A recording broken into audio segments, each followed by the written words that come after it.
Evening, ladies and gentlemen. We are live once again for Empire State of Baseball. This is episode 149 on November 18th of the year 2025. We are airing on Instagram, X, YouTube, and powered by StreamYard. Well, guys, it's the very rare back-to-back set we have. We just came off our Yankees offseason agenda episode yesterday, usual time slot, Mondays at 8 p.m. Eastern.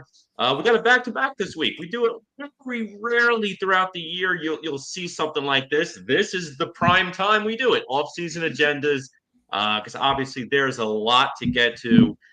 Yesterday took us about 20, 25 minutes per agenda. We got a few more agendas tonight too. Plus, So your name was Tom Waspel. Tom took like a full Stranger Things episode to get through his off-season agenda. They only gave you a little bit of time. yeah. Oh man, yeah, that's true. But it was always a good time. Again, we were talking about it yesterday. It's just one of the better episodes. My personal favorite. I know for some of you guys it's the same. Just a great time overall. It's off-season talk, and the stove was pretty hot today. Thankfully, today's news didn't impact my plans like Naylor did for Rich. Joe, how you doing tonight? I am doing well. We have a little buddy with us right now. Say hi. Say hi. I really hope he takes a big dump on you. Well, oh my God, we've lost it. Well, Teddy does not like the Grisham qualifying after acceptance. That's why we're crying over there. That was me. That was me at 4:00 this afternoon, folks, when Trent Grisham accepted his qualifying offer. Yeah, it's pretty sad stuff happening in Yankee land. But at least tonight, the focus is on the New York Mets and what the New York Mets are looking to do. Corey, you led us beautifully there. It's our favorite episode of the year, and we get to do it 2 days in a row.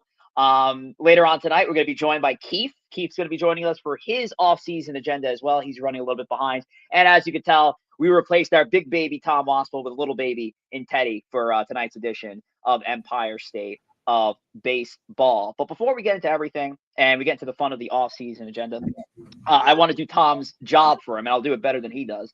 Make sure to check out our friends over at Roback. And although usually we would be promoting the promo code for your next order, instead I want to be promoting the Black Friday early access sale that Roback currently has running. It's a 20% site-wide sale going on. The holidays coming up.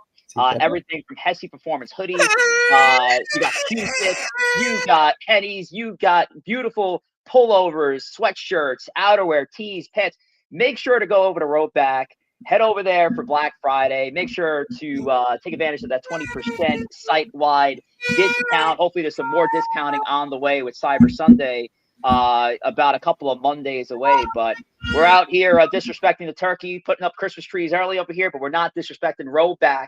So make sure to go to Roback today and get your orders in ahead of the holiday season. But it is the Roback rundown, and the rundown's real simple. It's our off-season agenda. And like I did yesterday, I do want to give the breakdown because I'm the madman behind the math of how we came up with our number. So for the sake of those who weren't with us yesterday where I did this rundown, we're going to use the Yankees, even though today's the Mets off-season agenda, we're using the Yankees financial summary, and we're following the column that's green, the row that is green, and that's how we came up with our math for our number. If you go to Cox Contracts and Fangraphs and Spotrac, as you see here, there's going to be a different projected total tax number that's listed in the left-hand corner of the financial summary. But for the sake of the exercise, for the sake of having fun, we're really only calculating each line item for each player plus the retained contracts. The player benefits, which seems to be our delta when we've done this math, is just it's kind of just like an imaginary number. We don't know what the player benefits is going to be beyond the 2026 season. And here's the other thing you have to remember. I forgot to mention this yesterday. Any kind of tax implication or allocation, that happens after the regular season is complete. So although, and I know in this case, it's a little different because we're talking about the Steve Cohen Mets. So the luxury, the $304 million tax threshold, let's say, will not be respected. It will be less respected than me with the turkey this year. When it comes down to it, we are going to just operate within the terms of what we were able to come up with. And actually, fellas, if I may, I'm going to pull up that number that I ended up coming up with, but the final number, because I know the Yankees folks know that before today's Trent Grisham horror show, it was about 249 for the New York Mets. The calculation that I came up with at the end of it was 242.38. Now that will still include Frankie Montas and his $17 million, because although Frankie Montas was released and you opened up a 40-man roster spot, you guys are on the hook for Frankie Montas for the 2026 season. But a little bit of good news there, right? To get rid of Frankie Montas, not altogether, but at least you get the player off. He won't win a ring if the Mets end up winning the World Series in 2026. So the order we're going to do this tonight, Joe, you're going to go first, then we're going to go to KEEF when KEEF shows up around the 8:30-40 mark, and then Corey's going to do the wrap and have our final off-season agenda for this episode. Joe, are you ready? I am. All right, take it away. What do you got for us? What's the first big move you're making? Okay, I think everybody agrees that coming into 2026, the Mets' biggest thing that they have to fix is starting pitching. And with that, and with the recent rumors, my first move as the Mets is going to be to go out and answer that bell. I'm going to go out and get the best starting pitcher that is probably available. I say probably because we're not 100% sure, but I am going to make a trade. I'm calling up the Detroit Tigers, and I'm getting Tyreek Skubal here in a Mets uniform. Tyreek, Lord. Listen, and I'm sending David Peterson back. Detroit's still going to want some pitching to round out their rotation this year. Peterson, after the season ended last year, I think needs a little bit of a change. I'm sending our number 4 ranked prospect in Jonah Tong. Depending on which list you look at, he's around the 40, 35 ranked prospect in all of baseball. I'm sending the Mets number 3 prospect in Jet Williams, also around that mark. And then to round out the trade, I'm sending Will Watson, the Mets currently number 11th ranked prospect, and a very high upside pitching arm. So 3 pitchers with the deal and Jet Williams, 2 prospects in Tong and Williams ranked inside the top 50 in MLB, and a guy in Will Watson who's got a high upside and is only about a year or so away. So I think that's enough to get it done. I think that's enough to answer the bell and get Skubal here. And that changes the complexion of the Mets rotation, in my opinion. That changes the complexion of the team, having that guy a true, not just a number 1, he's an ace. There's not many of them in baseball. So when they become available and you're in a position where you need one, the Mets need one above everything else. I think that's Skubal, and I think that changes the complexion of the Mets' outlook. The second they get him, regardless of the fact that it's only 1 year, it's the biggest move that they can do to change their agenda. So that's my first move for my off season. Let me see. My second move is to re-sign Mr. Edwin Diaz.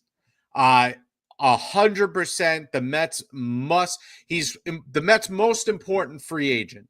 I love Alonso, but Diaz really is the most important free agent. He is at the worst the 3rd best closer in baseball. At his best is the best closer in baseball. He is comfortable here. He has saved games here in big spots. He's not afraid of the spotlight. He's not afraid of the trumpets. He comes out. And aside from the fact that he got the Achilles thing, he takes the ball every single day. Anytime you ask him to take it, and the Mets asked him in the last game of the season, he was pitching in the 4th inning. He's a warrior. He strikes out a million guys, 98 strikeouts in 66 innings. I'm giving it a 5-year, $107.5 million year deal. I think it comes out to 21.5, if I'm not mistaken, Rich. I think that was my calculation on the AAV. Very, very similar to the deal he originally signed with the Mets. I'm locking him up. He's your closer. When you have a stud closer like that in a city like New York and is not afraid, you got to keep him. You got to keep him. The Yankees didn't let Mariano walk out the door. I'm not saying Diaz is Mariano, but because nobody's Mariano. But when you got that guy, you don't let him leave. Plain and simple. So that's my number 2 thing. I'm keeping Edwin Diaz. Okay, number 3. Free agent signing in the rotation. I'm bringing in Lucas Giolito. Again, the Mets need to refresh the rotation, and they need a guy who posts. Giolito pitched 145 innings last year, coming off of the injury. He was a warrior. And again, some of the numbers, some of the peripherals aren't sexy. It's not supposed to be a sexy move. It's supposed to be, I need a 3 or a 4 starter to stabilize the back end of the rotation. I'm giving him 3 years, $60 million. His job is to pitch, play the Bartolo role, right? Go out there, pitch every 5th day. Give me 5-6 innings every 5th day, regardless if it's a 4 ERA or 4.5 ERA. I need that kind of guy in the rotation. I think Giolito fits perfectly. He doesn't have a qualifying offer attached. He's pitched in big markets before. I think it's a nice, safe bet. Again, I don't expect him to win a Cy Young. That's not what this is for. I don't expect him to make an all-star game. That's not what it's for. I need to refresh the rotation. So that would round out my rotation there. Remember, I traded David Peterson, and I'll tell you what else I'm doing next. Next free agent signing, I got one more free agent sign, major free agent signing, is to go out and get Polanco, Jorge Polanco. He was a Mariner this year. He had 26 home runs. His defense is a little shaky. We get that, but he is a good bat. Is he a great bat? Again, I don't expect him to make all-star games. 3 years, $40.5 million. Rich, you could check my math on me. I think it was 17 and a half a year or something like that. 13 and a half. 13 and a half. I'm sorry. Bring him in, have him play second base, have him DH a little bit.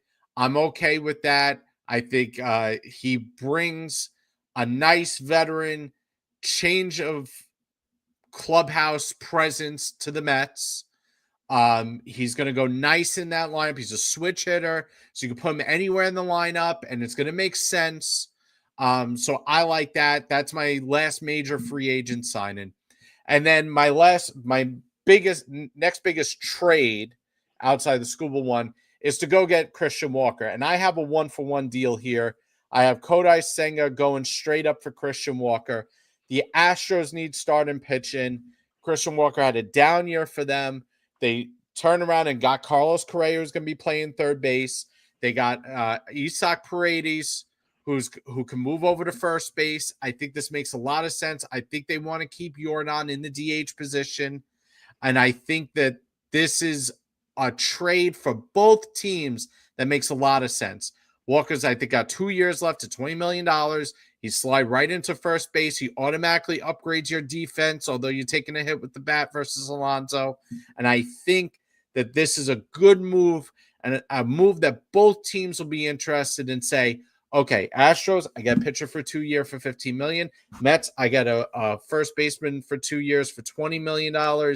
And we can live with that swap and feel good about it. And both teams go forward, swapping those guys out for each other. I really believe that. Other things we're doing, Griffin Cannon, 1 year, $7.5 million coming off the Achilles injury. He was warrior for us. I think that's a good thing. Tyler Rogers, 3 years, $24 million. I like him. I want him back. A couple smaller trades. I got Ronnie Mauricio being traded to the White Sox for Peyton Pallette, who is I think they're number 12 prospect or something. But he's a relief prospect. He's not a big-time starter. I think Mauricio can go for a change of scenery, play every day on the White Sox in the infield. I think that's a good move. You get a guy back who's a long-term rental. I got Jeff McNeil being traded to the Royals. The Royals desperately need an infield upgrade, right? That they had the worst production out of second base of any team in the majors last year. Jeff McNeil would fill that role. I have him going for John Schreiber, who's going to fit into the back of the bullpen. He's a middle reliever. Not a sexy name, but I think it's a nice swap, and it gives the Royals a little bit of offense, a little bit of flexibility with Jeff McNeil. I think that's a good thing. And I got Mike Yastrzemski, 1 year, $14 million. I'm going to have him platoon DH with Mark Vientos. So Yastrzemski can play against righties. Vientos can play against lefties. I think that's the right move for a year.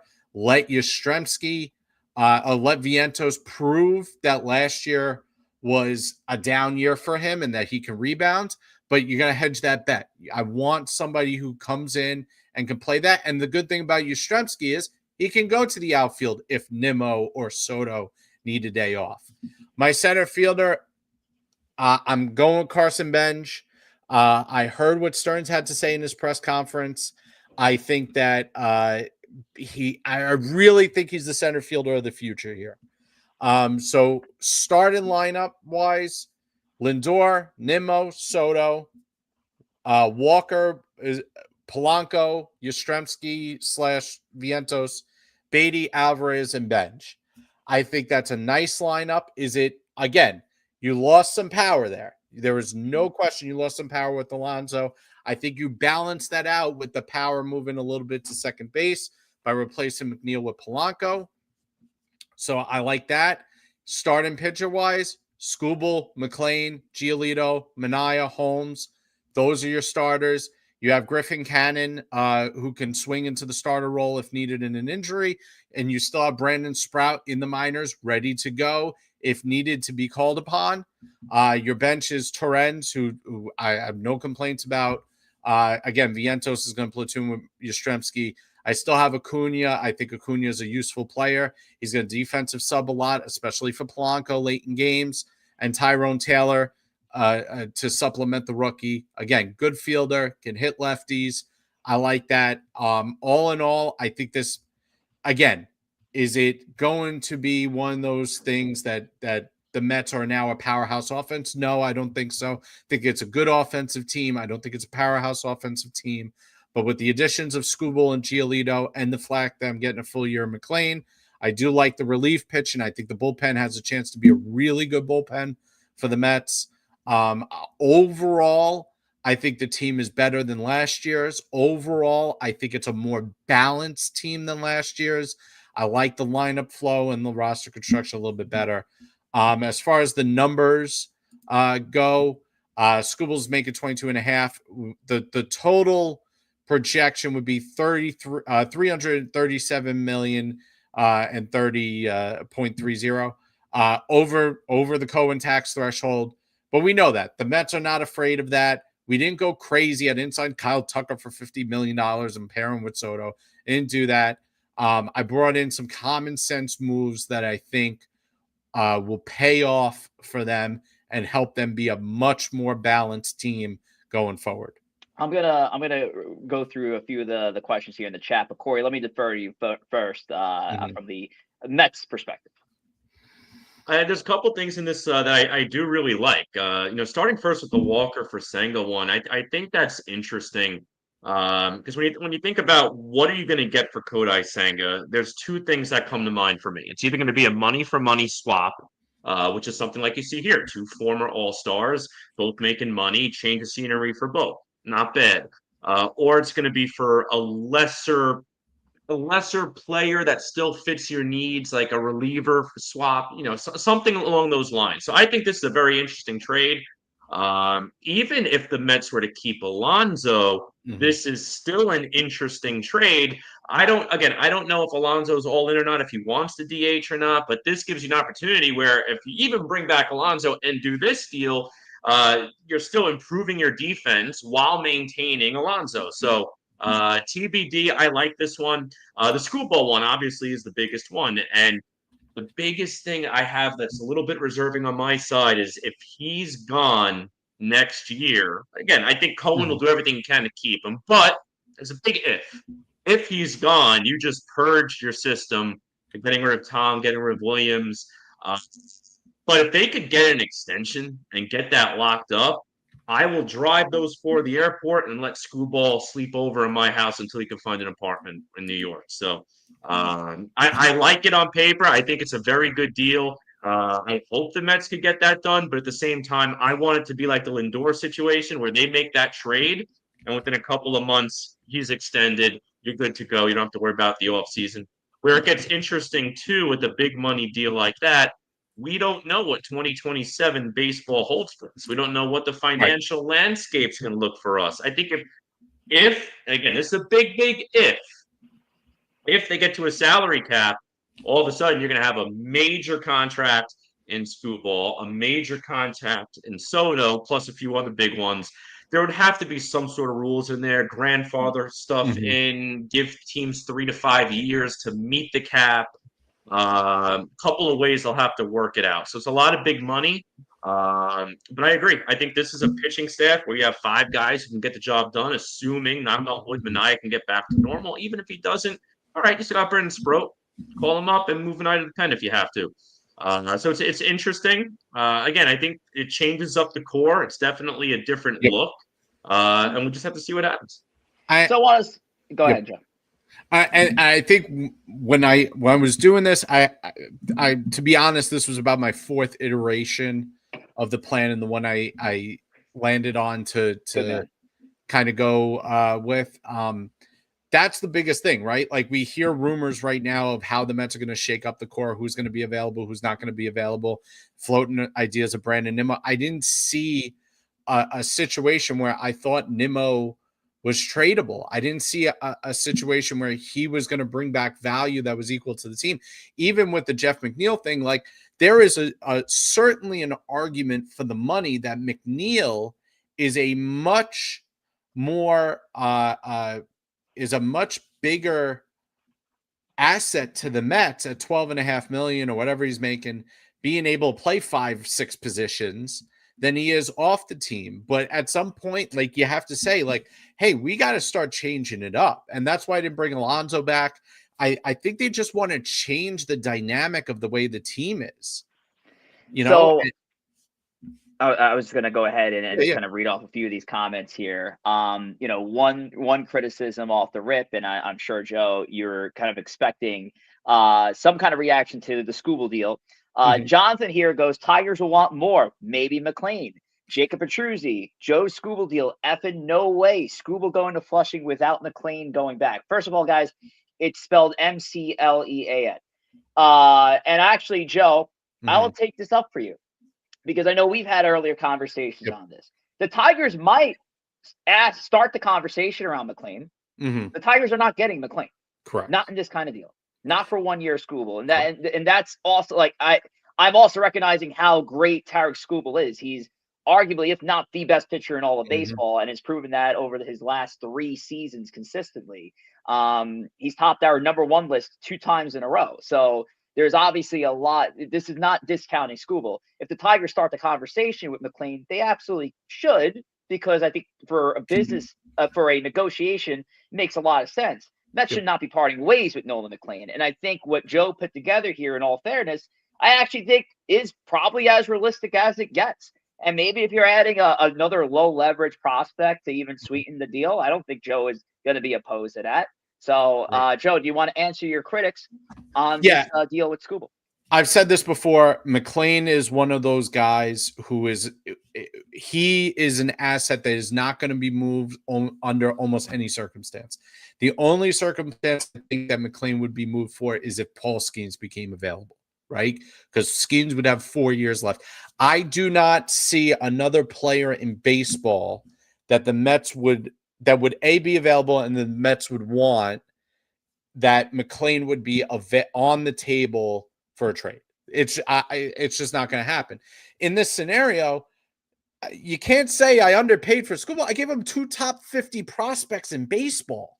I gave him a pitcher in Peterson who was an all-star last year, even though he faded at the end. If the Tigers by the deadline are not into it, they can flip him for another bunch of prospects, and he's only costing them $9 million this year.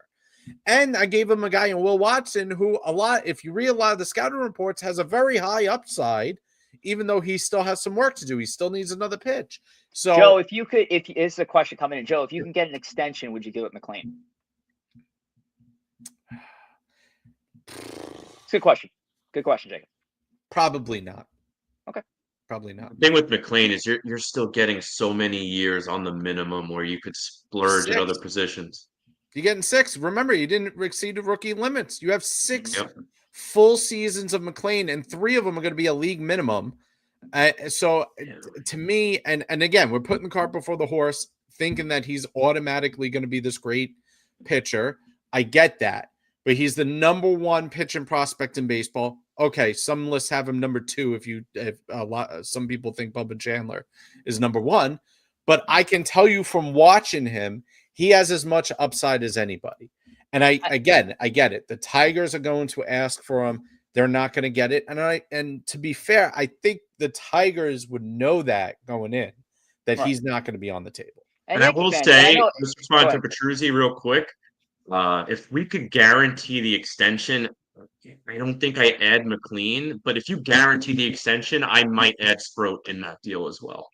I know it's hard losing both Tong and Sproat, but if you're guaranteeing yourself an extension of Skubal on that deal, you do it. The folks that push back in here are my Yankee fans, and I love them. They're great. They're fantastic supporters of the show. I mean, in a similar deal, would you piece with Cam Schlittler under the same circumstance? I don't think you would. No. That's just me spitballing after seeing what Cam Schlittler did. By the way, over a greater sample size than Nolan McLean. So just food for thought. Now, I did ask the chat, what letter grade would you give this offseason agenda? Chris Nieves goes A+. Jacob Petruzzi goes B-. The Skubal deal brings it down. It's not that realistic. Master Flip goes D. Probably gets Mendy fired midseason. Flip also mentions no way on Polanco. He's a horrible defender at second base and projects more as a DH. What do you say about that? Yeah, listen, Polanco's not a great fielder. Again, I'm keeping Acuna. I think Acuna is going to spend a lot of time pinch running and going in for defense late in games. So I think that raises it up. The fact that Christian Walker is a much better defender than Pete Alonso, I think it kind of levels out. You know, Polanco's a worse fielder than McNeil, but Walker's a lot better fielder than Alonso. So I think that kind of evens it out a bit. So yeah, I again, the criticism is not lost on me with his defense. I get that, but so let me give you now my criticism. So when I look back at your lineup here, and you know, the one thing that was always going to be a question, among the 3 off-season agendas here, is what's going to be the situation with Edwin Diaz and Pete Alonso. It's the biggest question when it comes to re-signing for them. And you opted not to go with Pete Alonso, and I look at what you did, and I just look at this lineup, and it just, for me, does nothing for me. I already had questions about the mid to bottom half of the Mets lineup leaving 2025 with what you had. And I actually don't think this is better. Now, of course, correct. You compensate that with just only having the best pitcher in baseball leading your rotation. Your rotation woes have been cured. You're back to a traditional 5-man rotation. Your bullpen didn't really take much of a hit. Yeah, you lose Helsley. We don't know what Helsley's going to be beyond what he did at these past couple of months. This lineup for me, there's a lot of questions. Yes, you hope Christian Walker can kind of get back to the mix. You get a better defender at first base. That's without a doubt. I actually really did like that move as a 1-for-1 swap for Senga, because it's just more than just what you're getting for Christian Walker. It's now, going back to a 5-man rotation. I think is big for you guys, and condensing with the veterans that you have in here. Polanco, love what Polanco did last year. But again, this is a player that mid to bottom of your order guy. I don't know if this is somebody that in a pivotal game that I'm fully having confidence in that's going to be a big part of it. He had some big hits for Seattle in this postseason. I don't know if Polanco in the middle of this does it for me. It's just not having Pete here. You are presented with a power outage in the middle of your order. And I know there's a lot of fans who are anti-Pete. They don't like the defense, but he gives you that extra bit of oomph in your number 4 spot. It does seem a little bit missed. I like Yastrzemski. Yastrzemski-Vientos is interesting. You at least give Vientos that internal competition still, and you're putting a lot of stock in Carson Bench from the very beginning. So I have a lot of questions about the lineup. I think the overall team, it's probably just about even to where we were. You're just taking out a very formidable force in the middle of your order and adding to a poor rotation and making it a top rotation in baseball. Yeah, and again, I'm fully aware that the lineup is going to lose a little pop in it. You know, the Mets were a good offensive team. They weren't a great offensive team last year. They were great at times. But I think one of the problems last year was there was a lot of non-production at the bottom of the order. They got almost nothing out of DH last year. McNeil, as streaky as he was, and we can chalk the last month up to the thoracic outlet. You know, Polanco's a better bat than McNeil. Now Walker's not as good, not nearly as good as Alonso, but you kind of between Walker, Polanco, Yastrzemski, you're distributing a little bit more across three positions instead of focusing on the one. Again, is it going to be a top three offense in baseball? Absolutely not. Does it have the chance to be around a 10 offense in baseball? Probably. So, but I think it's a little bit more balanced top to bottom. And I think that's the one thing. If I brought back Alonso and you bring back McNeil and Vientos is your DH, what have you changed? So like I had to find moves that were just going to change the way we're doing things. So that was kind of my thing. Again, do I love it? No, but I don't see the common sense move that's going to blow it away. And especially if you go get a Skubal or Joe Ryan or any of the top tier pitchers where you give up a couple prospects. You know, I had one in here where I traded for Marte as well. But by the time you trade for Skubal or one of the other top pitchers and Marte, now you're talking your entire farm system's gone. You're not giving up McLean, so that's the only one you're keeping. But if you think that you're not giving up some form of Jet Williams, Benj, Tong, and Sprout, I don't want to give up 4 of my 5 top prospects, especially when either Williams or Benj they almost have to be in your future plans. You can't put $25 million at every position on the field. It's just not realistic. So, like, you got to rob Peter to pay Paul. I hope that Benj gives me much more production than Tyrone Taylor did in center field, and that opens up doors. You know, if Benj is the kind of player that they think he is, he's going to be at the top of the order in short order, not at number 9. So, there has to be a give and take somewhere, and I had to be realistic about it. I wasn't going to sign Tucker and trade Nimmo. I did an iteration where I signed Bellinger. You know, but then I had all lefties up and down the lineup, and I didn't want that. So you kind of have to find that middle ground. And I try to be creative while still maintaining a little bit of realism here. All right. Well, with that is Joe's off-season agenda. And while we're about to transition to our next off-season agenda, our next off-season agenda GM has joined us here in the building from, of course, our guy from Uncomfortable Conversations, my man, KEEF. KEEF, it's been such a long time. How you doing, Pop? How you guys doing, man? Hope everybody's well. Doing it's good, great man. Shirt, Corey. Long time no see. Love it. Great Good shirt. stuff. Looking live. He's really filling out the orange well there. Keith's got his I Love New York Mets hat on.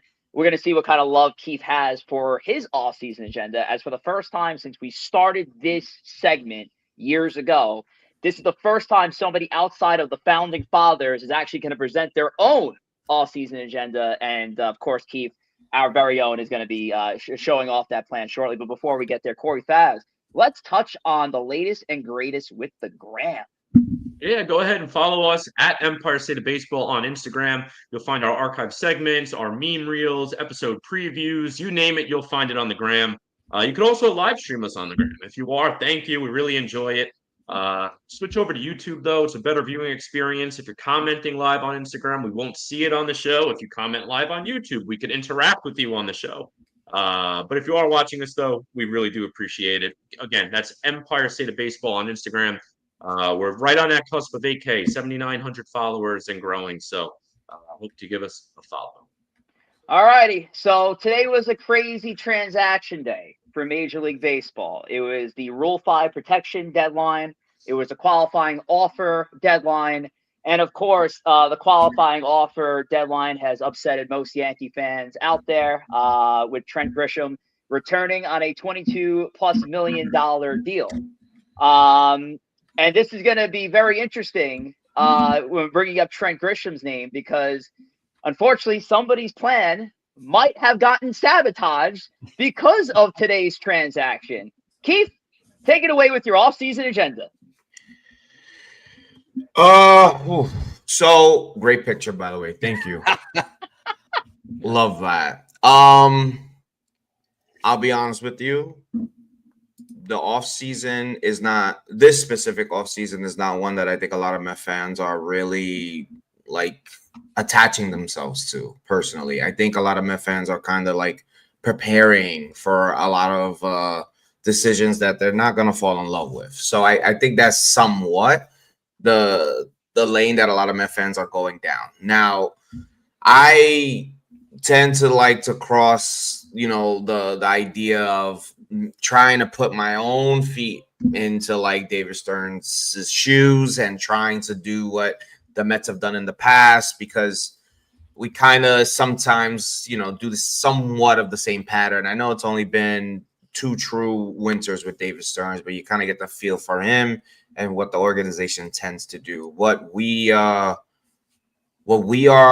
probably facing right now is a possible overhaul of some of the franchise's beloved players. And I think a lot of us are aware of that.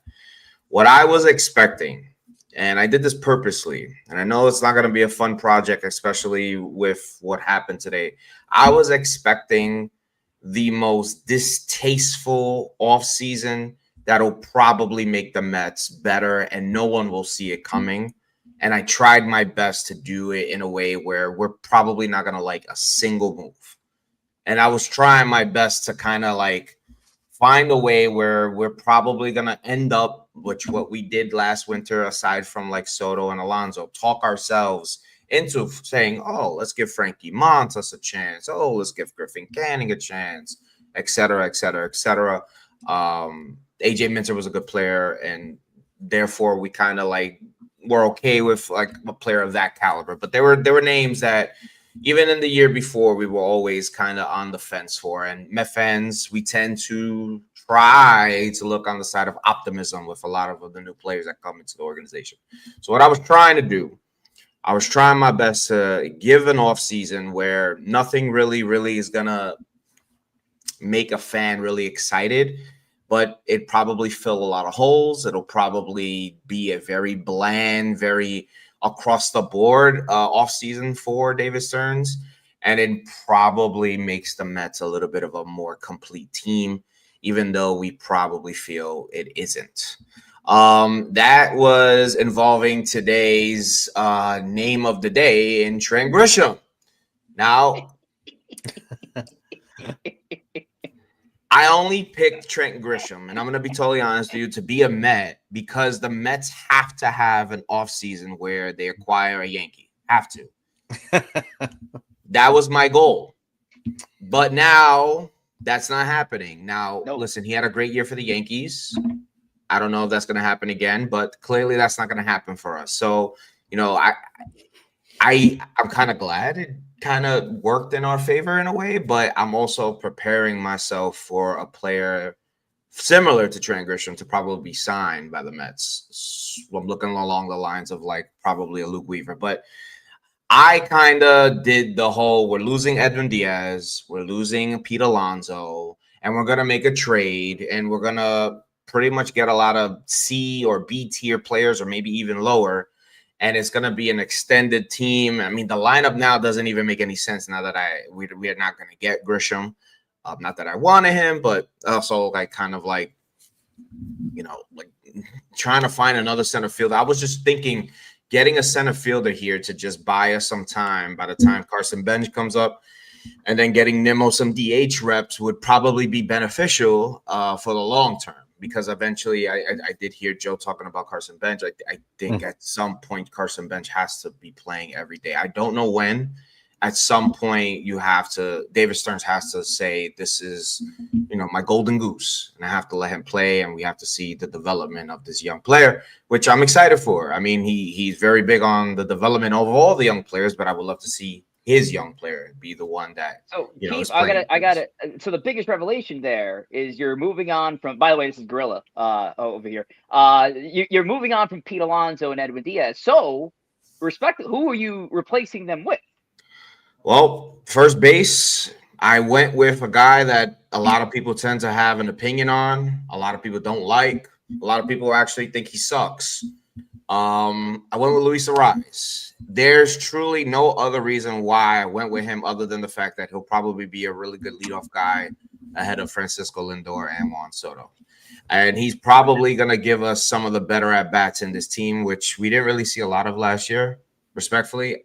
He's a butcher with the glove. We all know he can't really field. So that goes against everything David Stearns said. But I don't think David Stearns is in the market to go give Pete Alonso what he really wants. And I mean, I wouldn't give him this money, but I went by what we were told to do with the spot track. This is crazy. Like, it's not even the 70 million. It's the 5 years, respectfully. Like, I don't even think he signs nothing more than 2 years. And I think he'll be lucky to get anything more than that. But I just think if he's going to go find something to kind of like paper over the cracks at first base, this would have been a contract with some sort of player option. There it is. And kind of like mix and match the DH. I mean, he's had reps at second base. I don't want to see him at second base. But this is exactly what I was thinking when I was trying to think like David Stearns. Get a guy who could play multiple positions, who's going to give quality at bats, who you can move, on from relatively quick. You're not committed to the true 5 years. And he's never been a big first base guy anyways. I mean, he had a year of Rowdy Tellez playing first base. So to use the whole run prevention baseball theory when it comes to first base, I think us as Met fans, we run with that. We kind of tend to like rip apart Pete Alonso more than I think we should.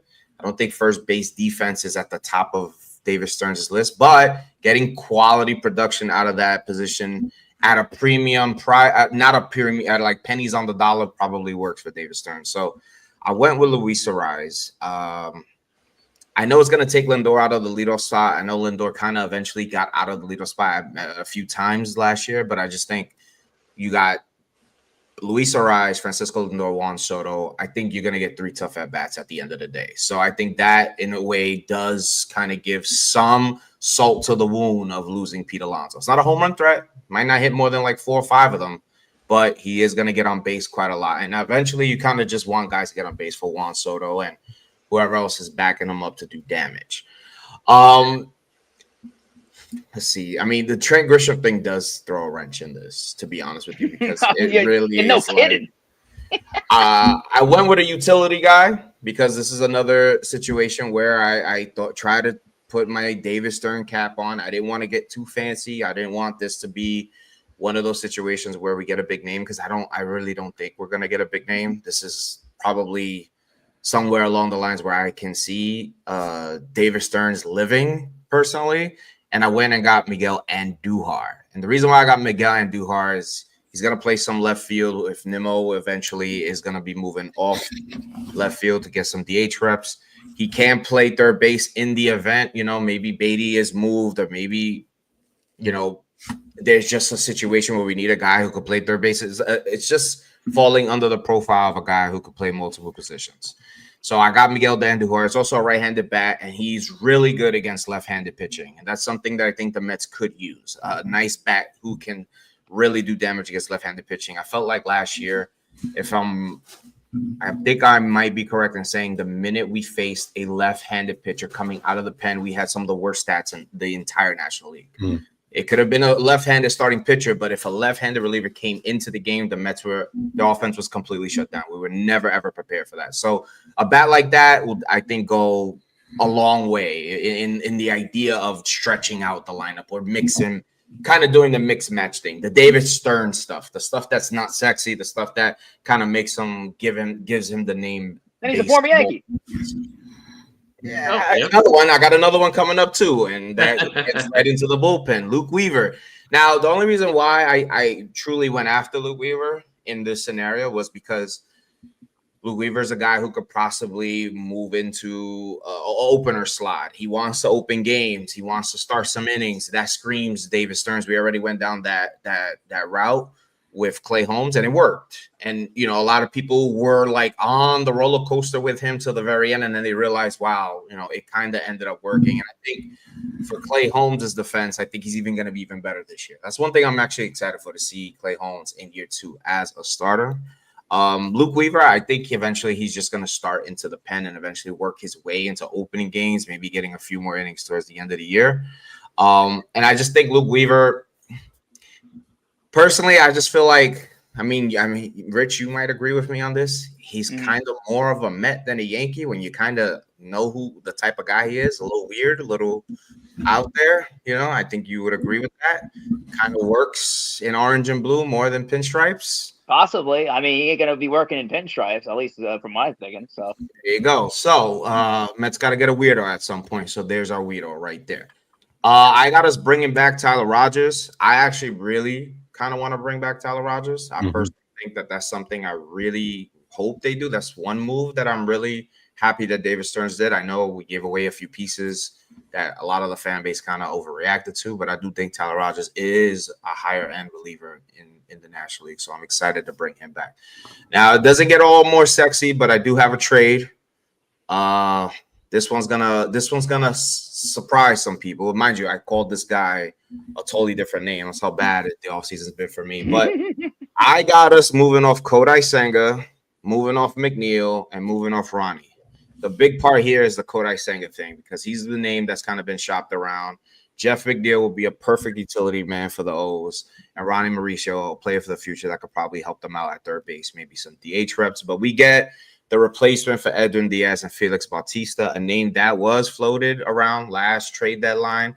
It's not Edwin Diaz, but if you had to replace him without paying a reliever big money, this screams David Stearns, this screams Milwaukee Mets. And I think in the long run, it'll help. And also, he's kind of rebuilding himself. At one point, he was pretty dominant, and then he had that severe injury.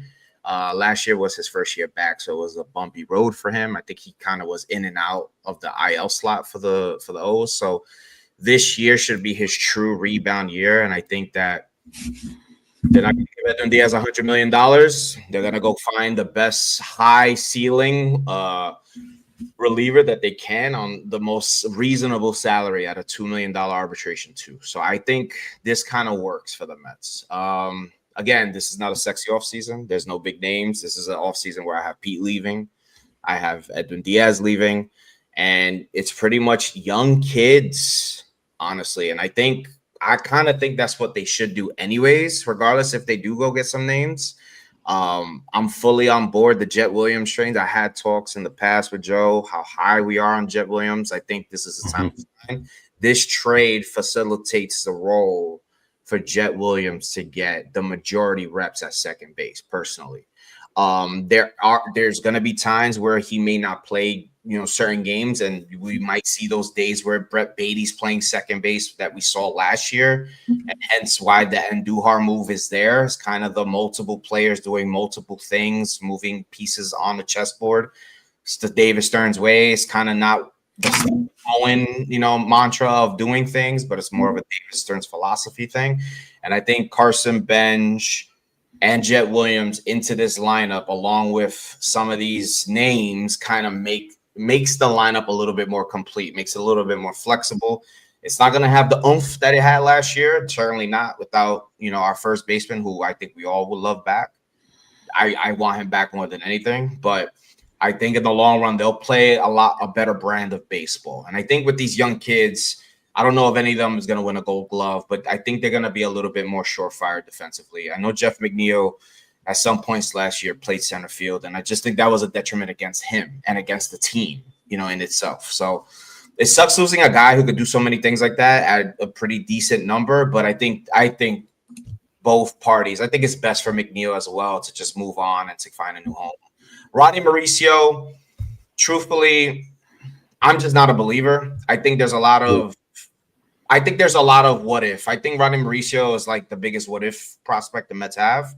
And I think the longer you have him, the more you start realizing it's no longer a what if, it is what it is. You know what I'm saying? It's sad because there actually is some potential there. There's severe power there. I think Ronnie Mauricio in the right team can be an everyday player, but I just don't think on this team. Like, it's going to sound really harsh, but I think if he was playing in Colorado, people would fall in love with him. You know, he'd be like a fantasy pick or something like that, because occasionally he'll have like a 2 home run game. But when you watch him every day, and I have 2 gentlemen here with me, you know, attest to watching Mauricio every day, the biggest what if, you'll get maybe 15 at bats, you'll get maybe 3 of them that you can remember that were worthwhile, and the other ones are just abysmal. And it's sad, but it is what it is. And rounding out this trade, you know, because I don't want to be too long-winded, Kodai Senga. There's people who believe we shouldn't trade him. There's people who believe they want to get rid of him at any cost. And if he can rebrand himself in Baltimore, who have, you know, an organization who have shown, you know, willingness to bring in foreign players into the rotation. They did one last year. They've done it years prior. They kind of need some more experience in that rotation, guys who can just get through a lineup. I mean, it's kind of funny to say that about Kodai Senga, but I think also for him, along with Jeff McNeil, new face, new place, I think it's just a new challenge for him. It's probably best. I think the Mets, if they retain Senga, I think they do more harm to Kodai Senga than they do to themselves, because I just think Kodai Senga in this organization, I think the welcome has, you know, worn itself out. He's probably going to give us 2 great months. And unfortunately, we're probably going to run into an IL stint that's going to tell us it's probably going to be longer than what it is. He'll never come back the same guy, unfortunately. I love him. I actually think the world of the guy. I think the fact that he loves the Mets makes it a little bit hard for me to let him go. But I think that this is a trade that the Mets have to get done this winter, because pitching is at a premium. I think you gentlemen are well aware of that. If any team can get a starter, by all means. I also think this clears some salary for the Mets. It helps a little bit, you know, especially getting rid of McNeil's money. It's not, you know, massive amounts of millions of dollars, but it's a contract that I think we should clear so we could just pave the way for some of the youth. And Felix Bautista coming in, hey, if he finds himself, then you maybe possibly have an all-star closer at some point, you know, and you don't really have to pay him big money for a while. So they save money. They move off a bunch of guys who kind of need a new spot to play. Now, I don't know how they'll do in Baltimore, but I think it kind of just makes Baltimore a little bit of a deeper team. I don't know their 40-man situation. So I just kind of found a team that I think will benefit from getting those 3 guys.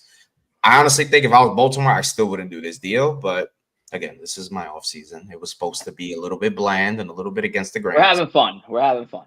So this one wasn't that fun, unfortunately. Well, aren't you added to that starting rotation of yours? Yeah. So yeah, these are my guys. Okay. So Michael King, Mr. Michael King. Now, the reason why I'm actually a little bit excited for this is the fact that, again, it goes with the trend of a former Yankee, but this is a guy who used to be a reliever, who started games, and he had some success. Now, I think when you talk to people about Michael King, you kind of get a little bit of a, man, he could be, right? But he tends to find himself injured more often than not. I think he's a guy that needs to show he can stay healthy. I think the workload on him has kind of like really, really caught up to him.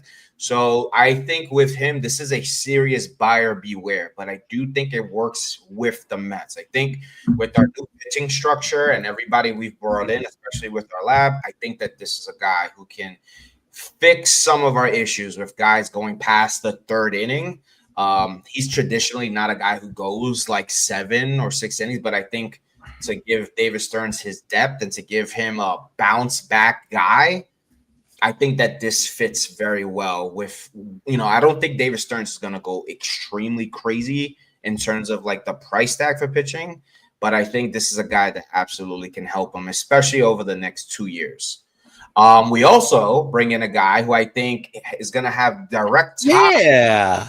This is going to have direct ties to the Mets. I think if I had to flip a coin, this is a guy we get. And I don't want him, but this is a guy we get.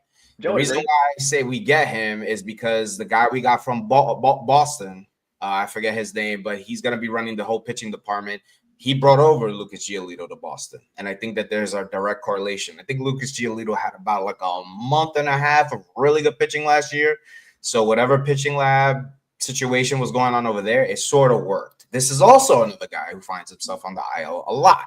And the reason why I think it works here is because the Mets like to rebrand players. They like to rebuild guys. They like to give guys a second chance and give them the opportunity to find a longer career. Now, again, here we go with Trent Grisham in center field.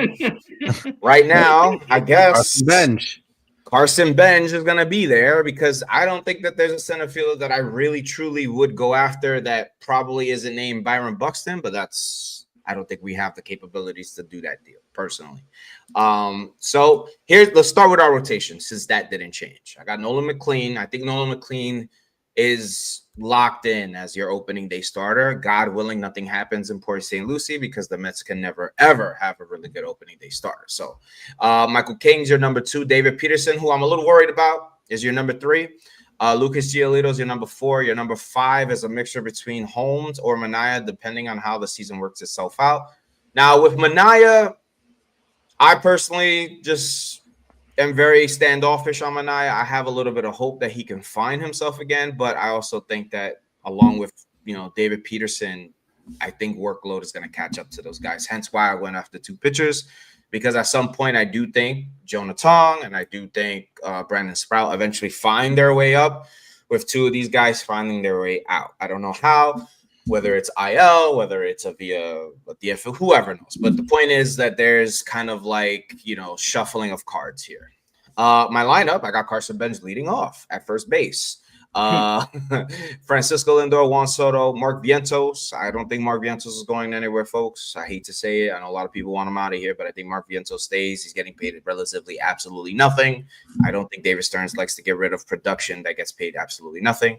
Brandon Nimmo, Francisco Alvarez, who I'm actually high on this year. I think if he stays healthy, he could absolutely maybe finally show us a good chunk of what he can provide over the course of the season.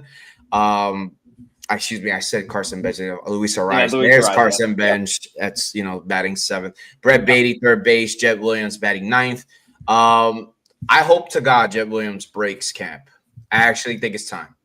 I think Jet Williams needs to be, if we're going to lose Pete, and I hope we don't, I think we need to, there's a new face that we need to look towards. I think Jet Williams has that face for the organization.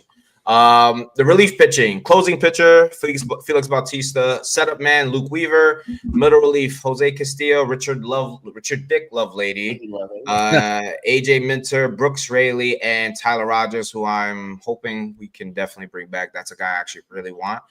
Reserve players, Luis Torrens, Miguel Andujar, Luis Angel Acuna, Tyrone Taylor. It's a right-handed heavy bench, so there's a lot of mixing and matching. You got some speed there. You got some defense there. You got a little bit of power there. You got your backup catcher, who I think did well for the Mets. And, Trent Grisham messed up this whole idea that I had. But other than that, I think the Mets get deeper here. I think the Mets find themselves with a little bit more depth. And I think the Mets find themselves playing a little bit of a better brand of baseball, even though I don't think any of us will enjoy it personally. So for those out there who thinks I'm a scumbag executive producer and just sandbag KEEF and say, you know what, KEEF, you're stuck with Trent Grisham. I gave you the opportunity to switch it up. I did give you the opportunity. And we're going to roll with it. The reason why, I'll be real with you, the reason why I didn't want what you suggested is because the reason why I picked Trent Grisham coming here is my reverse psychology that he would never come here, which ended up working out. So, guys, gentlemen, I know you think I'm crazy. I know you think I'm crazy, but there is a method to this madness. Trent Grisham is officially a New York Yankee today. Now, I was hold on. I was offered. Listen, hold on. I'm a man of the people. So Joe and Corey got a gift today. Now, you, sir, you offered me something today, and I told you no. And the reason why I told you no is because it's coming your way. I'm not going to say what it is, but it's coming your way, and it's a good thing, and you shouldn't sneeze at it. But you know what I'm talking about. I mean, it's going to be a lot tougher now after today. No, you're going to get it. You're going to get it. All right, let's turn it over to Corey and Joe. Your thoughts on KEEF's off-season agenda? Yeah, Corey. I think Luis Arias, to me, it's the most interesting player in baseball because he's one extreme to the other in different. I mean, look at you rarely see this type of split where you have far red and far blue, both extremes for a single player. The best thing about Arias with the Mets is ironically he solves what I think is one of their biggest weaknesses, and it's sometimes just putting the bat on the baseball. And how many times have we seen brutal at bats where they get two guys on, guy in scoring position, and then they're flailing at balls at their feet, and they do that 3 straight pitches, and then they look at one down the middle.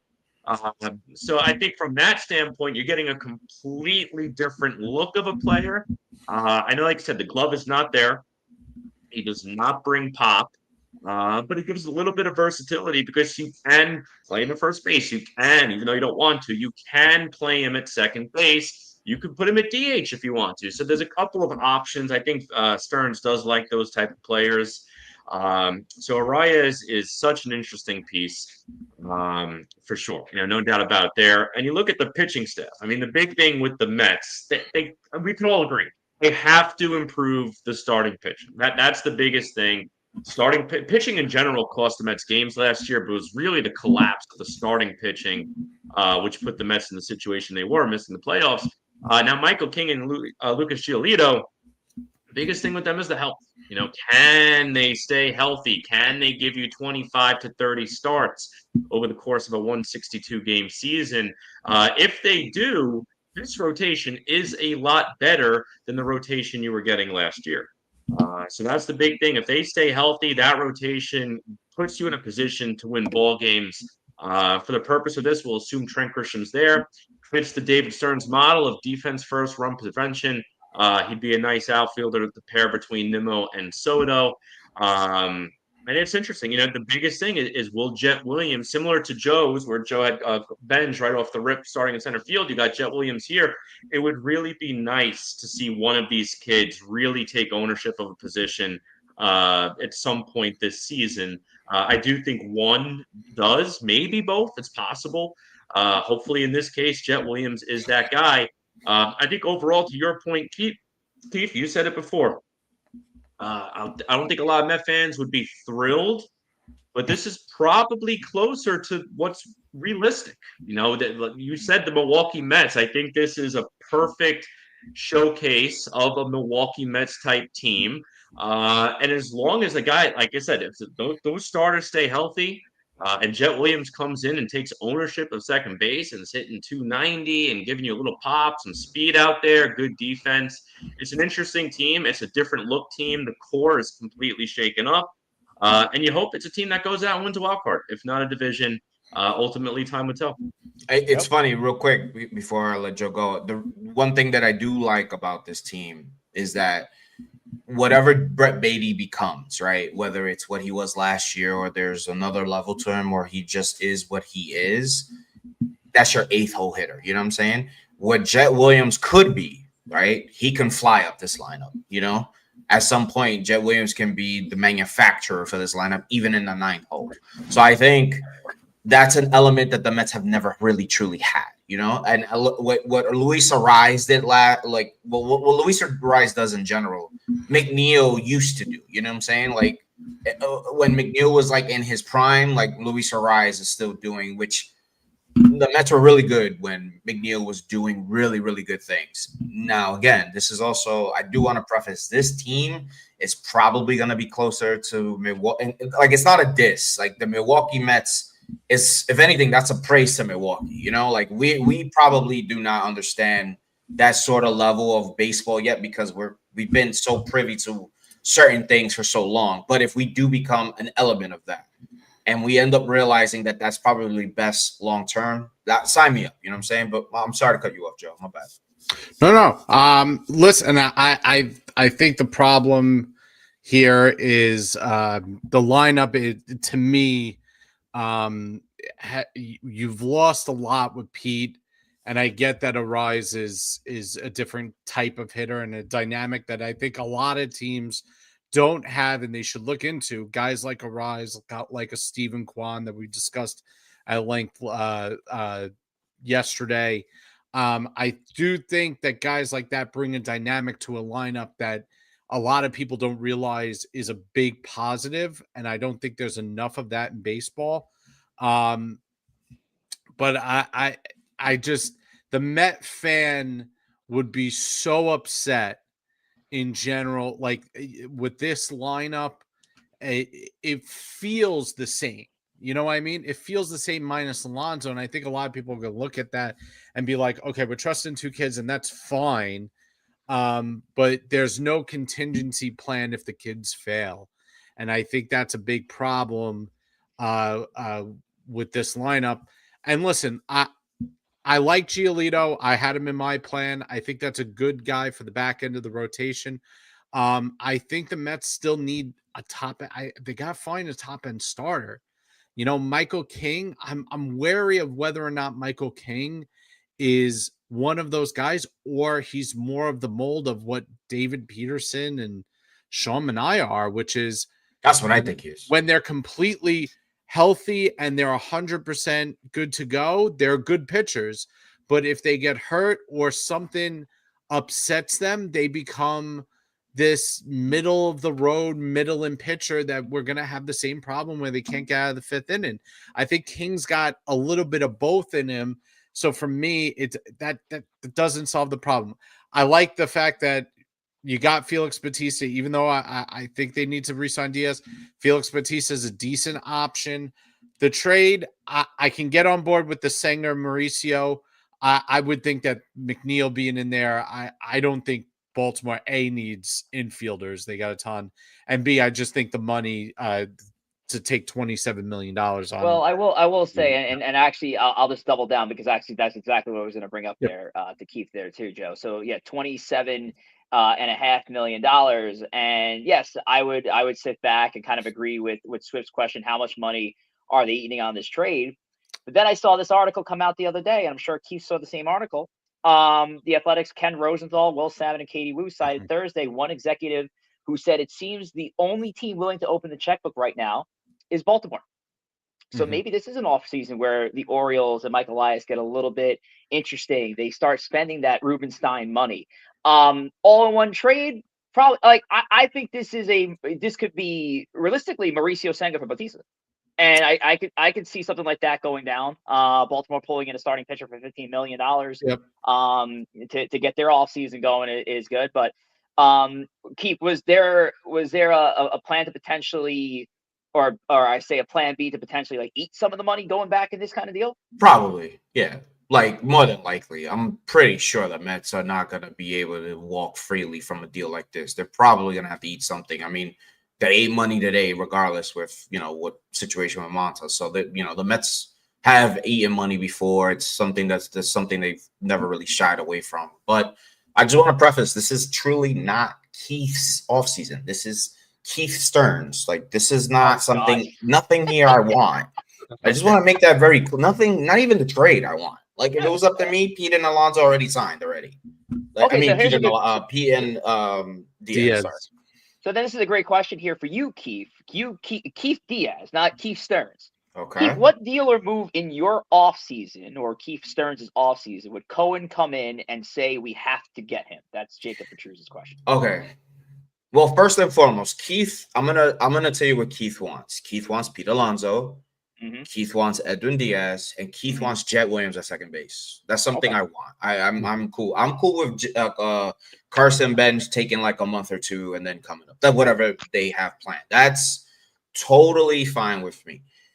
I think personally the Mets, to what Joe said, they need to find a way to make this rotation. They need to find a way to make Nolan McLean their third best pitcher. That's what the Mets need to do. If the Mets could do that, the Mets are for real. If the Mets could find a way to make Nolan McLean their third best pitcher, the Mets are legit, regardless what happens with the lineup. And remember, that 2015 team, that offense was dreadful, but the pitching was phenomenal, and the pitching got them to where they needed to go. I would, if David Stearns said, Keith, I'll let you run the offseason for 1 year, and If it works, cool. You can work in baseball for the rest of your life. If it doesn't, you're banned from baseball. You'll never be able to step foot in Citi Field again. I'll agree to that deal. The first thing I would do, I'll go get Joe Ryan. Second thing I would do, I'll give Ranger Suarez whatever he wants. Done. So when the hell was that plan? Because that's the one that the people wanted to see. No, but the people don't deserve that plan. The people deserve what David Stearns gives them. What did you think of my plan? I think your plan's great. We'll pull that plan up one more time. I have no problem with your plan. I have actually like both. I like. Sorry, Corey. I like yours better.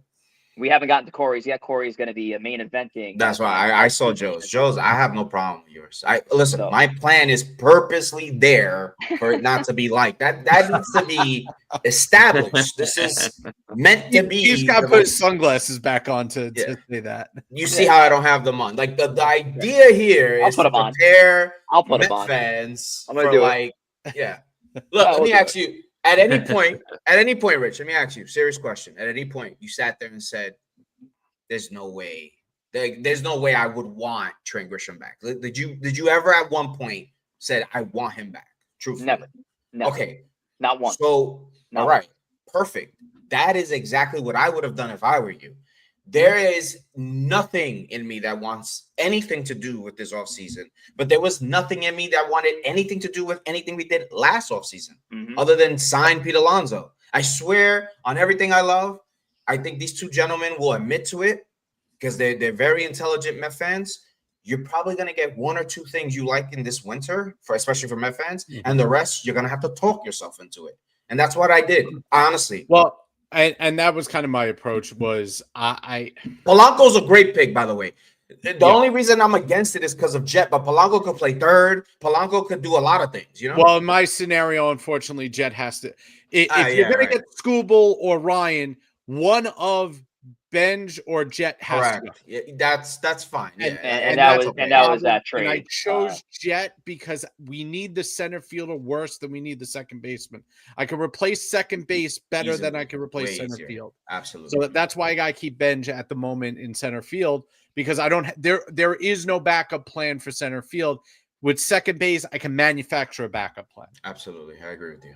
Keith, really appreciate the off-season agenda. Again, the first person outside of the founding fathers to actually present a plan. Next year, we want to see Keith. We want to see Keith's plan next year, not Keith Stearns. Well, we want Keith. This respectfully, Rich, this is what the people get. Disrespectfully. This is what they get. This is not to these two gentlemen. These two gentlemen don't deserve this. The people deserve this because of course. Met fans, and I'll end with this. Met fans need to wake up and smell the coffee. We're not gonna, if we do that, listen, what Joe's plan entails with the Skubal deal. Do we need to pull the kitchen in here? I think we need the kitchen. We're good. With Joe's Skubal deal, I think if you had to tell David Stearns, like, chop my hand off to do it, he would say do it. I just don't think the Mets can do it. Like, I don't think people are going to sit there and say, yeah, we'll take that. Like, I think if David Stearns could say, like, if that was the deal, David Stearns would do it. I really believe that. I just don't think – I think they're going to ask for Bench. I think they're going to ask for Sprout and Tong. And, like, I think they're going to try and rob the Mets. And I think that's something, even as much as I kill David Stearns, and I kill him every day, David Stearns, one thing, he'll defend the Mets on getting ripped in the head. And even if it bites him in the ass, he'll still say, at least I put my neck out there. That's something he did at the trade deadline. There was a lot of pieces that we all wanted, and it blew up in our faces, but he stuck his neck out and did those trades, whether we liked them or not. Yeah, I won't kill him for that. That's something I will not kill him for. Can't kill him for getting Helsley. We all said that was it was my number one pick. I will not say a word about his determination to getting some of the pieces that we got at the deadline. Now, it's the months from October to February. That's the problem I have with the man. Yeah, absolutely. But anyway, you gentlemen, you see, I got all this laundry, so I apologize, but I'm gonna go take care of this. I love you guys. Trust me, we'll be talking soon. Rich, I love you. Awesome. You're handsome. Love you guys. Love it, Keith. Thank you for joining us tonight. Anytime. Shout out Trent Tucker. I love that guy. If you know, you know. Take. All right, our guy Keith. Shout out to Keith. Make sure to give him a follow. Host of Uncomfortable Conversations, host of Queens Boulevard. We'll be locking in on more of those episodes as we get closer to the 2026 season, and we shall see Keith next time on our Empire Elephant episode. That's episode number 151. That's going to happen right before the new year. So should be a lot of fun. We'll see Keith for that episode. But we're not done. We have to get into our final off-season agenda. Before we do that, though, Joe is going to talk about the latest and greatest with YouTube. Yes. Let me get my little thing up here. We are live on Instagram and X, but YouTube is our preferred platform. Why? We can talk to you, the chat, and the fans live on our show. So go over to YouTube, type in Empire State of Baseball, subscribe. Don't forget to hit that subscribe button. We gained 6 subscribers since last night, which is phenomenal. Let's keep that up. Please subscribe. Helps us out big time. It's free. Once we get to 750, we're going to do another giveaway. Listen, this is humble beginnings for us. So anytime we see a jump like that over 24 hours, we're like, whoa, that's nice. Big time. So no, it's great. So now we're already closing in on the 540 mark. After just eclipsing 530. So very nicely done. Okay, it's time. Let's get into the off-season agenda. Corey Favs, the main event, our final OSA, which it's been going great, even despite the fact that Trent Grisham was still on Keith's plan before. But Corey Favs, your plan did not get screwed up. You still are in good standing. So take it away, Corey. Yeah, your off-season agenda. Yeah, still alive across the board. Just going into it, just wanted to say 1 or 2 things. Comparing mine to Keith. Keith is probably the more realistic, pessimistic type view. Mine is the polar opposite. Mine's we're playing MLB The Show, having fun. So I tried to have fun with this. In the past, I actually did what Keith used to do. I tried to be the actual GM. What would the actual GM do? Well, I had fun with this one. So we're going to wild out a little bit. But try to keep it realistic in the sense that I'm not going to be adding $50 million to the payroll. The payroll actually went down slightly in my plan than it did compared to last year, which is good news. And I'm not doing something where you're going to get Ohtani and trade one product. No stuff like that. So keeping it mostly realistic. I think some of the deals are extremely realistic. And I think a couple of them I might have been a little light on, a little crazy. We'll get into that. So mixture of some signings, some trades. We're going to have some fun. So let's go ahead and get into it. Move number 1, we are bringing back Pete Alonso. And we're going to do it at 5 years, $140 million. That's about 28 or so per year. I'm going to give him an opt-out. So if he wants to opt out after year 2, that's a player option for the 3rd year. Also giving him a $28 million vesting option for the final year of that contract. You can do the vesting option a few different ways. I'll keep it simple based on plate appearances. So as long as he doesn't have a catastrophic injury, he'll find his way to get that option to vest. Here's the deal with Pete Alonso. You're not replacing that power in the lineup. I know he's not a perfect defender. I know sometimes he frustrates us with some bad strikeouts and overdoing too much. But the guy's produced year in, year out. You're getting 35 plus home runs consistently. He's produced for us in the playoffs. And I want him to be a Met for life. How many times have we seen the Mets let that player go, like a Darryl Strawberry, for instance? This guy already is the Mets home run leader. Soto maybe because he's going to be there so long. You hope he eventually takes it, but Alonso could really pad that stats in the short term to be the Mets' true home run leader, which would be awesome. A case could have been made for Josh Naylor. I would have bought into that. If you want to shift up the core, really focus on defense, different look, higher average, I would have been cool with it. That's out the window. And I actually had Alonso in my plan before Naylor signed. So I'm rolling with Pete. The second move, again, we're running it back. We're bringing back Edwin Diaz. It's very, very rare that you have a closer that you can count on in almost any situation. Even situations where he loads the bases, almost falls out of his shoe, gets a new shoe, and then strikes out the side. I mean, the guy is absolutely incredible. The fans love him. I think he loves it here. Play the trumpets. Citi Field would not be the same without the trumpets coming out in the 9th inning. I'm giving him essentially this, and we talked about this. I know Joe and I were talking about it a while on a couple shows. I'm basically giving him an extra year in that contract. I'm going to give him one more year of what he was owed at the same price of what he was owed. An extra $20 million, that's 3 for $60. I've seen a lot of reports saying he wants something similar to the initial deal, and that's where Joe went. I could certainly see that. I could see something smaller. I've seen some projections I thought were low, like 15 a year. I don't think he's going to get 15 a year. He's going to get more than that. So I went 3 for 60. We're bringing back Edwin Diaz. Now is where the fun kind of begins. We're going to get a little crazy here. So I think these two very realistic. The next ones are a bit wild, but in a way could happen. Maybe not the prospects and stuff involved, but the theme could happen. Oh boy. Go into the next one. We're going to go to a trade. And we're going to the continuous perennial sellers, rebuilders. That is the Tampa Bay Rays. And we're acquiring 2 bats for the lineup. These are 2 bats in their 30s on expiring deals, which screams the Rays are going to trade them. The question is whether it's going to be now or at the trading deadline. I'm bringing in Yandy Diaz to be my DH/part-time first baseman. I know he could play third or outfield in an absolute pinch. I'm bringing in Brandon Lowe to play second base. Low, whatever. Tomato. Again, a guy, 11 million, not the biggest contract, but the Rays hate money. They love to get rid of money. Expiring deal, let him go. Going to give him some prospects. Ryan Clifford, Ronnie Mauricio. Again, Kevin Pratt at this point. I don't want to say he's useless, but the Rays actually could use another catcher. So sure, why not?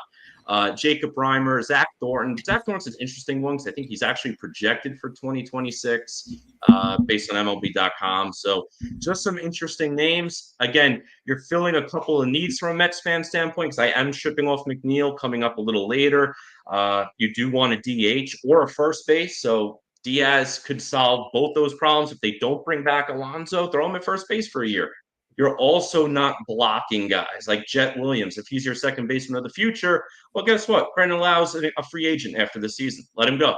That's fine. Someone's going to get hurt. People have to move positions. People are going to miss time. You bring up Jet Williams, play second base, play center field, whatever it might be. So this is the first part where it gets a little crazy. I'm going to go with the second trade. And again, I don't think I gave up enough. But the thought is there, in terms of getting this player. Very similar deal to what Rich did last night, and that's bringing in Joe Ryan for the starting rotation. Somewhat similar to Rich's deal. Again, I think I needed probably a Jet Williams type in there. But I am giving them Mark Vientos. The thing with Mark Vientos is a wild card. Are you going to get a 30-plus home run hitter for dirt cheap, young? You don't know. Or are you getting the Mark Vientos of last year? Poor defender, 18 home runs, 240 average. Yeah, I don't know. Brandon Sproat, I really liked what he did last year when he came up, 4.50 ERA. But I thought he was good. I trust him to give me 6 innings to quality start baseball. That's fine. AJ Ewing, he's a Mets top 10 prospect. Interesting player. I've been seeing him a lot on Twitter lately. Douglas Orellana, very interesting player too. He's got some potential there to be an impact reliever. We'll see what ultimately ends up happening. But this helps your rotation, gives you a guy under control for 2 years. Again, you probably need to part with either a Tong or a Jet Williams here, but I'm having fun. It's all about having fun. So let's bring in Joe Ryan to help the rotation. Again, this is a name that was linked to the Mets last year as well. The next of the big deals, or the final one of the big deals, I should say, again, we're having fun. And I want to improve the starting rotation. So we're going to double dip with the rotation back to free agency. And that's bringing in Dylan Cease. Again, Dylan Cease is going to get a lot of money. I went with an interesting deal where it's like, all right, let's give you a little bit more money. I think it's like 32 million up front, but we're going to give you that opt-out after year 1. He's coming off a down year going into free agency, 4.55 ERA. We know his ERA could easily be a run or more less than what it was last year, 3.50 minus. So hoping in this case, you get back to 3.50 or less for Dylan Cease. Really nice year. Opt out. I still have Jonah Tong in my plan too. So, all right, see you later, Cease. We'll give you the qualifying offer, get another prospect. We'll replace you next year, but let's try to bargain on you for 1 year. You'll probably opt out. If you have a bad year, it's only a 4-year deal. So I'm not locking in a guy for 6-7 years. I don't think Stern wants to do that. That's $32 million year over year, by the way. Yeah, he's going to get paid. So this is, again, the shorter term deal, right, a little higher AVP. So we got 8 starters on the roster at the moment, Corey. So where are we going from Well, here we go. Looking at some other deals. Kodai Senga's out the door. Again, I mentioned you're not getting you're not getting a superstar. You're not getting a top prospect. It's either going to be a money for money swap like Joe's deal, or maybe a reliever. I went the reliever route. I know Morjon was an all-star last year, but again, you're not getting Edwin Diaz here. I think Kodai Senga for San Diego is very interesting because he hates playing in the cold weather. He's joked about, oh, you'll get more Japanese players if you build a dome. Well, Petco Park is as close to a dome you could get without playing in a dome. I mean, you're getting 70 and 80 degrees. Of course, the only time I went there, it misted the whole day. But typically, it doesn't rain there at all. So I think Kodai, and they need pitching out in San Diego. So I think that could be an interesting match. McNeil for JP France. McNeil was actually linked to the Astros last trade deadline. Why? I don't know, but they wanted him. You're not getting anything special for McNeil. Again, it's either going to be a money for money swap or you're just getting a bad player. JP France, I think, fits the mold of what Stearns likes to do, bring in a couple of guys who maybe had brief slivers of success. JP France did have a good rookie year at 27 or 28 years old. He had a Tommy John surgery 2 years ago, 7 ERA before he had the injury. He only pitched like 2 or 4 innings last year. That's a guy, you hope he's like the Canning last year, where he's intended to be a long man with some spot starts. Hopefully nothing more than that, but we'll see what happens. Looking at some of the other things too, non-tender, let Jose Castillo go just for the purpose of having to balance out the 40. Also bringing back Tyler Rogers. Ironically, that's something all three of us on the Mets side did, was bring back Tyler Rogers. Also bringing back Marte on a cheap 1-year deal. He's the unk of the team. Everyone raves about how Marte is in the clubhouse. I know if you're just looking at the numbers and you're outside Mets, the Mets world, you're like, he's not that great. He brings something special to the team that the stat line doesn't show. And I think he can still give you a couple of good at-bats. And I have Tyrone Taylor still out there in center field, not expecting Tyrone Taylor to be the starting center fielder for the whole year. I do think it's going to be Carson Benj, or maybe a Jet Williams. We'll see what happens. So I'm similar to Joe in that standpoint. I just went with Taylor to start, and they're going to do the whole song and dance where maybe they wait till mid-May or so and then get the call out. So ultimately, that's where I'm going. You look at the lineup here. I mean, this lineup is better than last year's. It's a lot better. The rotation, a lot better. The bullpen's okay. Brazaban is what he is. JP France, again, is what he is. But it's a better bullpen on paper than what it was at the start of last year. G1 Bay, I still had on my bench. He'll be G1 by once one of the kids comes up. Okay. Well, what a off-season agenda here by Corey Favs. When we did our calculation, your final number that we came up with, not that it fucking mattered, and it went down. About $342 million.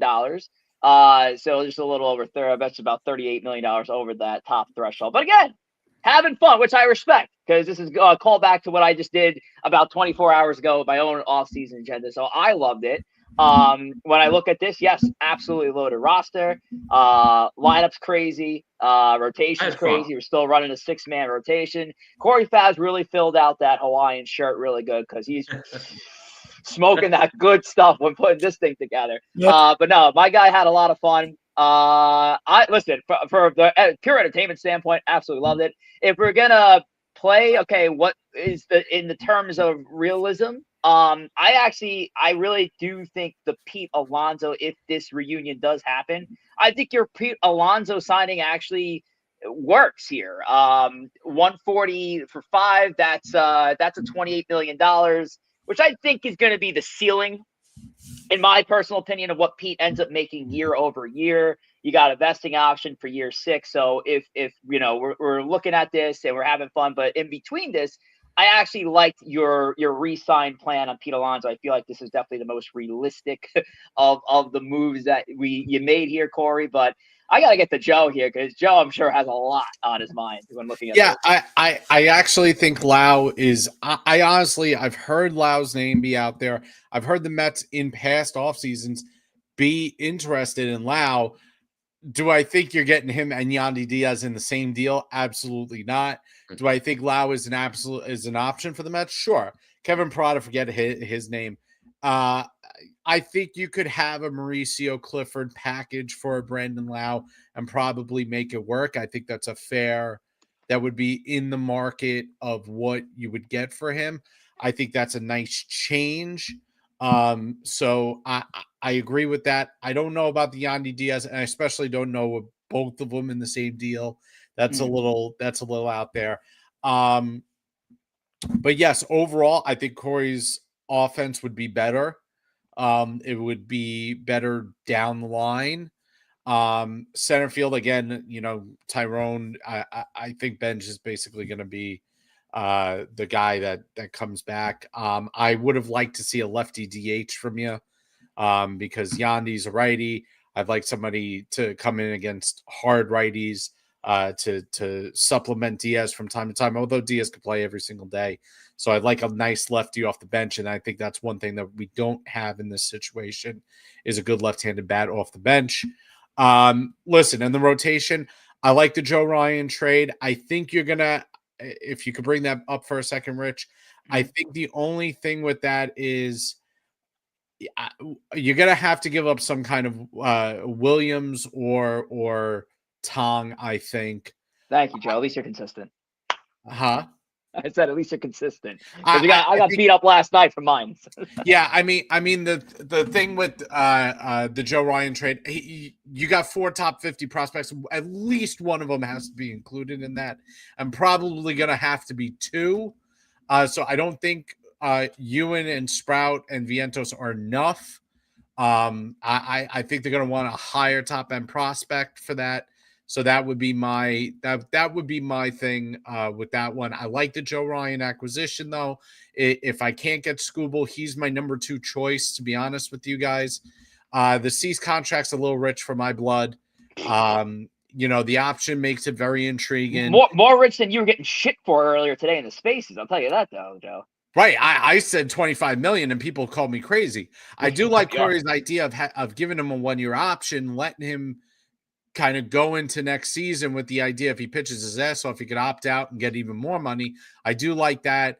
But I think if they were to acquire Ryan, I don't see them signing a guy like Cease to that much money because then you already have 5 starters. So unless you were subtracting again from that pool, which would make it hard, I don't necessarily think they would go out and get a Cease unless you make another subtraction from that. But again, would I give him $32 million? No. Would there be a situation where I would welcome Cease in the $24 million range, and with that option like Corey has it, where if he posts a 3.2 ERA and opts out, I thank him for his service and send him on his way. Absolutely. Boom. Absolutely. Yeah. So I feel like I'm so just buyer beware on Cease, because I know a lot of Yankee fans out there who for whatever reason want to add him to the rotation as well. He just, without honest stats here, he gives me the vibe that in New York under the pressure where he's never seen before, I feel like that 4.55 ERA can easily climb to a 5, 6, 7. It's probably going to be around that mark. So I'm buyer beware on him. I would avoid him. It's strange because he strikes so many guys. I mean, 215 strikeouts, 168 innings. That's a lot of strikeouts. Yep. His FIP was 3.56, so it shows he's got a little bit of bad luck. I think the industry views him as a really good pitcher. And I think that he is going to get a 4 or 5 year deal, maybe not for 30-something million, maybe for 25. And I said that earlier today on a space and I got crap for it. I think that's where he's going to pitch at such a premium. And to have a guy with those raw numbers in terms of the strikeouts, the K percentage, all of that stuff, I think teams believe that they can work on that and tinker, whether it be pitch sequencing or maybe changing a pitch from a curveball to a sweeper, whatever the heck that teams do now, that they can tinker with him, that the arm is skillful enough that they can make him into a great pitcher. Yeah, I think the thing with Cease too, because I mean, we talk about the difference between the ace and number 1. He's neither. I think he's an average number 2, a phenomenal number 3, somewhere in that ballpark. Like he's a 2.5 if you want to, average it out. Question from the chat here for your plan, Corey.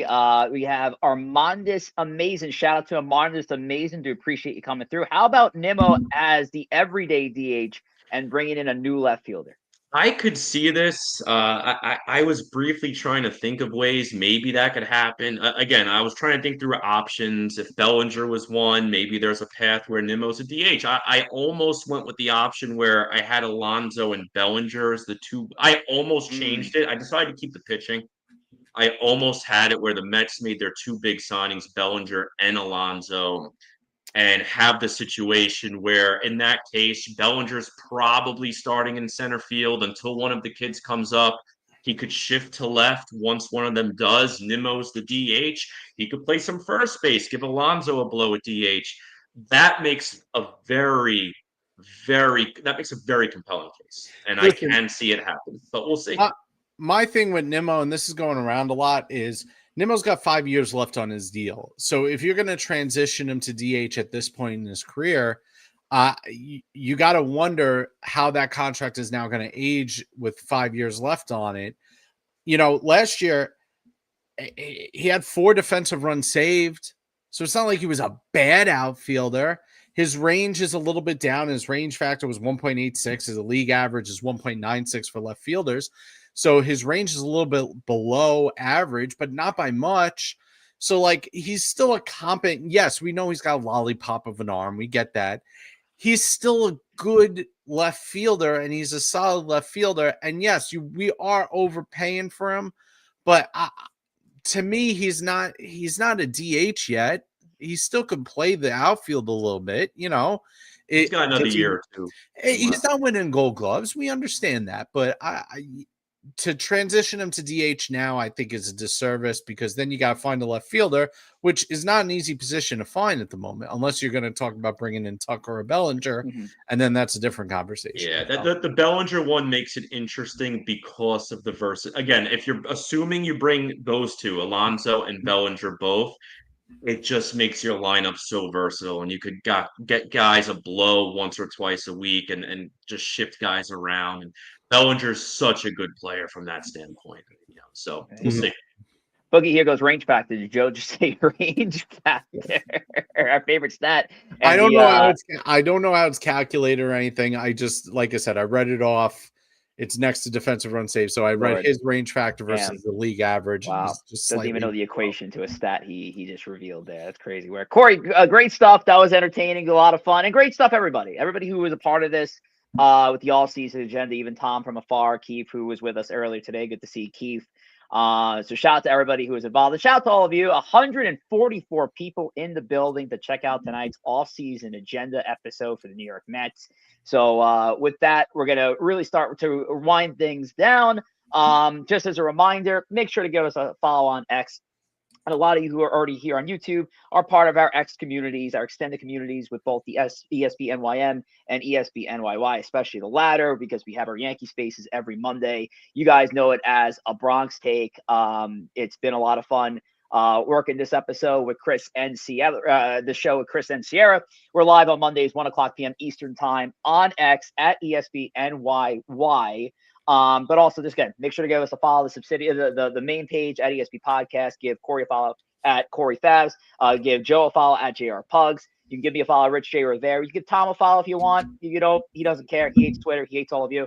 And you also give KEEF a follow at Kicking It with KEEF on X. Got a lot of fun content, always posting great Met stuff. And again, we're going to connect with KEEF at the end of the year for our Empire Elephant episode. But that is not our next episode.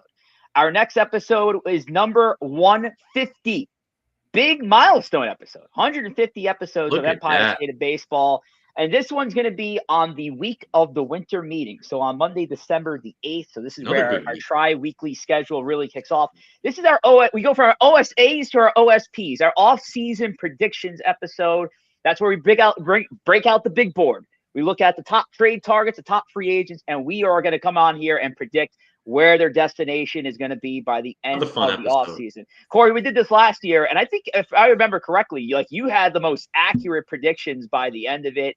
I think we all sat here and we were like, I think it makes sense for the Yankees to trade for Cody Bellinger, and boom, Cody Bellinger ended up being a Yankee. So that's a fun episode, and we got that coming out in a couple of weeks' time. Yeah, I love that one. This time of year, ironically, you would think, even though there's no baseball, some of the best episodes are the off-season ones. I love it. Definitely tune in every every 3 weeks when we have them. They're fun. It's a good time. Absolutely. Well, that's going to be it for Empire State of Baseball. Again, we'll see you in a couple weeks' time. Joe, any final words to the fans? Corey for the wrap. No, thank you guys for joining, and we put a lot of work into this. Rich does a lot of work with those graphics. They're not easy. So really appreciate everybody coming out.